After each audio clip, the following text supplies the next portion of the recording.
Okey, baik. Selamat sejahtera kepada semua murid-murid. Okey, sebenarnya hari ini kita akan belajar part ketiga tamadun awal dunia ni, iaitu tamadun Indus. Okey, sebenarnya dalam part ni kita akan belajar tamadun. Ya, dua jenis tamadun iaitu tamadun Indus dan juga tamadun Huang He. Okey, jadi jom kita tengok ni. Okey. Tamadun Indus ni bermula pada tahun 2500 sebelum Masihi yang terletak di selembah Sungai Indus. Ya, dia terletak di sini. Sekarang Tamadun Indus dikenali sebagai India. Ya, itu selembah Sungai Indus ni berada di barat laut dan utara India. Ya, di antara kedua-dua laut ni. Okey. Tamadun Indus juga mengalami dua musim ekstrim. Sangat ekstrim, yang musim tu sangat telah menjejaskan hidup ramai. Okey, iaitu musim hujan yang membawa banjir dan juga musim kering yang membawa kemarau. Ya, hingga kini juga India masih lagi mengalami dua musim ni. Ya, ada banjir dan juga ada musim kering. Musim kering ni dia lebih berlaku di tempat pedalaman di India dan juga di tamadun ni, tempat pedalaman dan juga kawasan pertanian. Okey. Dalam tamadun Indus ni terdapat dua bandar terancang yang terkenal, iaitu Mohenjo-daro dan juga Harappa. Okey, ini adalah dua buah bandar yang terancang yang sangat terkenal, sehingga membuatkan tamadun Indus ni terkenal lah, ya. Okey. Keruntuhan tamadun Indus adalah disebabkan oleh gempa bumi.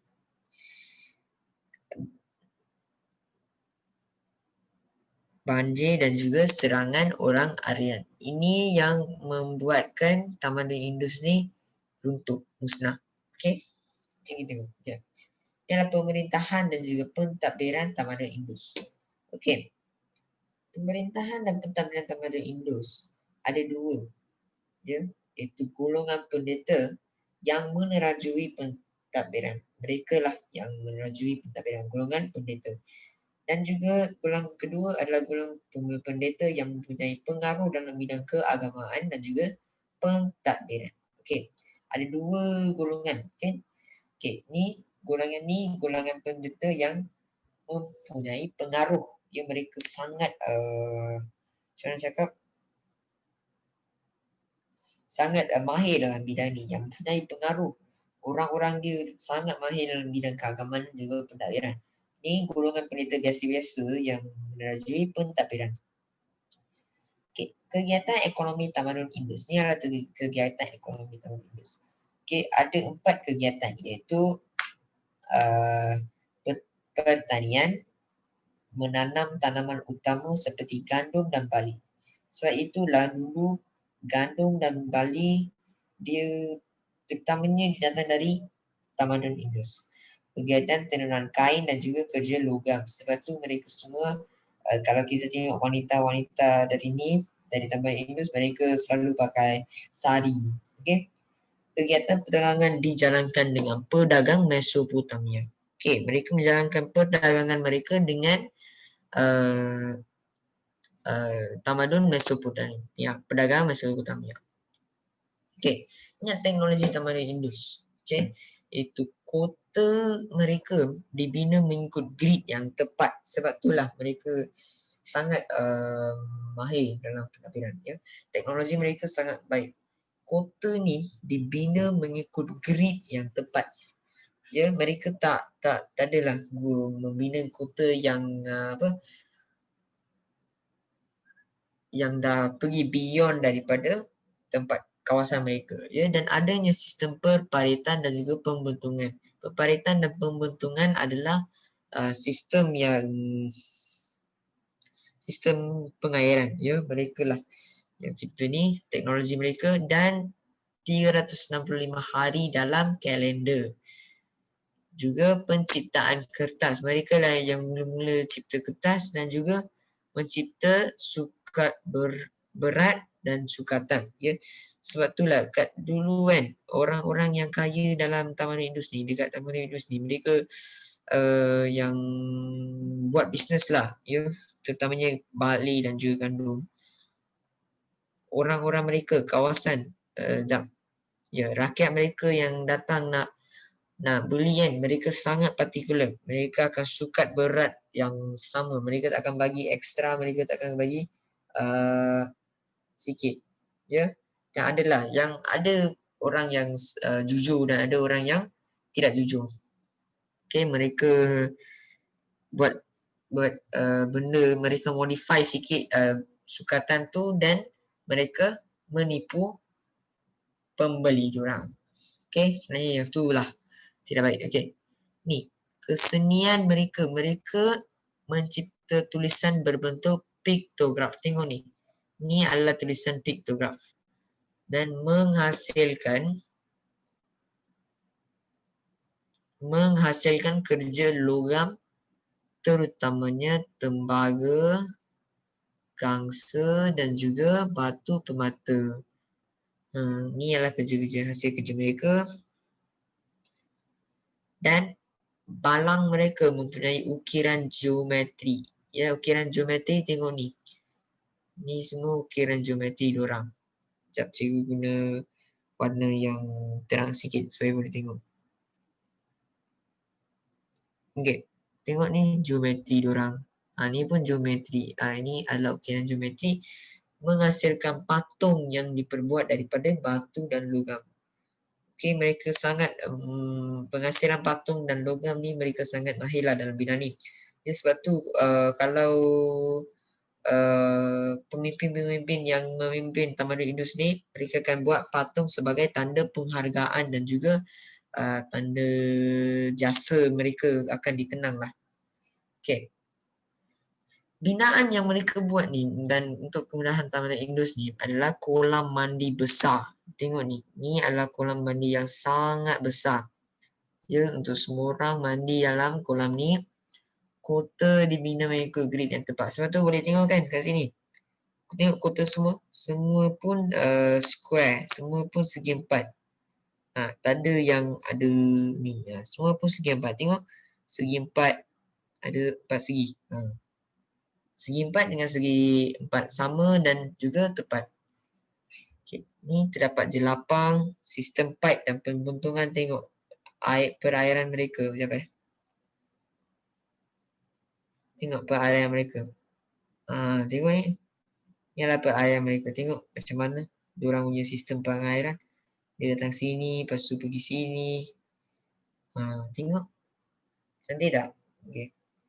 Dan juga pembinaan Dewan Perhimpunan. Okay, ni. Pembinaan Dewan Perhimpunan. Okay, Tamadun Huang He ni. Okay, sekarang kita dah masuk ke part yang seterusnya. Itu Tamadun Huang He. Tengok betapa pendeknya part untuk Tamadun Indus. Tengok. Sebab tu cikgu nak combine kedua-dua tamadun dalam satu part. Okay. Okay, baik. Ni.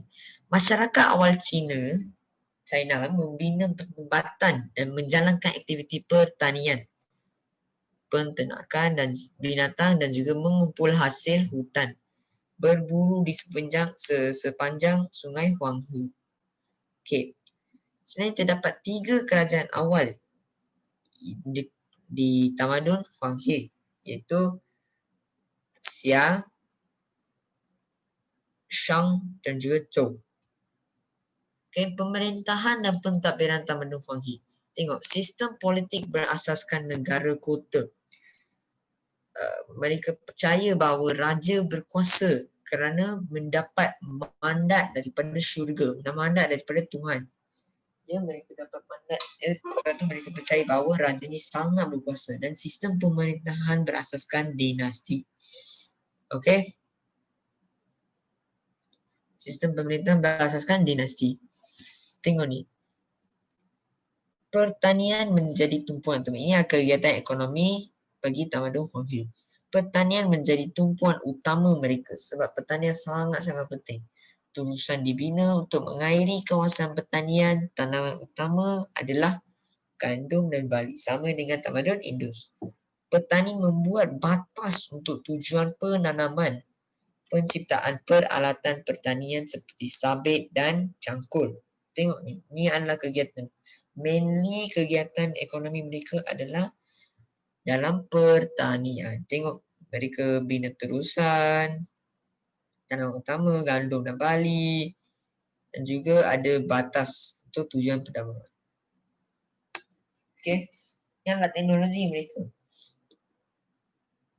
Tengok ni, ada hasil sektor sutera, ni adalah hasil mereka penciptaan peralatan daripada besi, penciptaan wang shilling, peningkatan pengangkutan jalan dan terusan, penciptaan kompas magnetik dan juga mencipta benang sutera. Sebab itulah Tamadun Huanghe ni dikenali sekarang negara Tamadun Huanghe adalah China.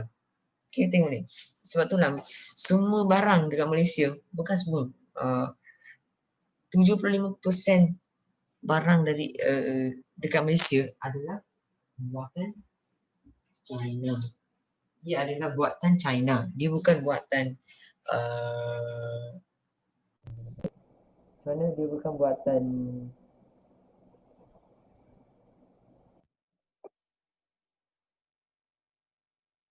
hello hello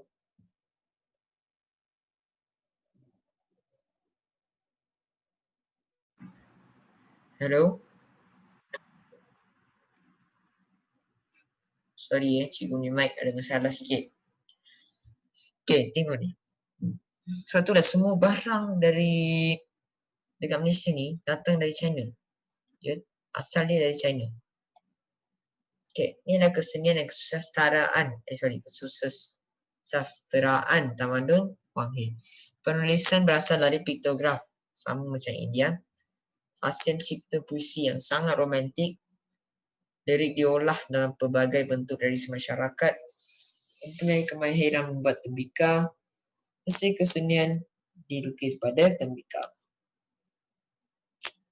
Okey. Binaan bangunan dan kemudahan Tamadun Huanghe. Anyang merupakan bandar pertama dibina pada zaman dinasti Shang.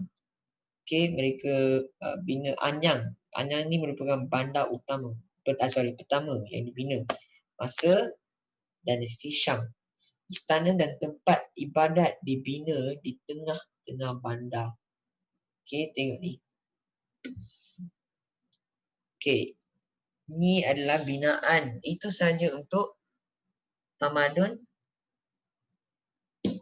Indus dan juga Huanghe. Okey. Sebenarnya ia sangat-sangat pendek. Kalau dia sangat panjang lah kalau saya nak cakap. Kalau kita buat part by part, dia akan jadi sangat pendek dan senang untuk ingat. Okey, jadi itu saja untuk kelas kita pada hari ini. Terima kasih bagi semua murid yang sudi join. Okey, kalau boleh share lah video ni kepada rakan-rakan yang memerlukan. Terima kasih banyak-banyak. Okay, I'll see you in the next video.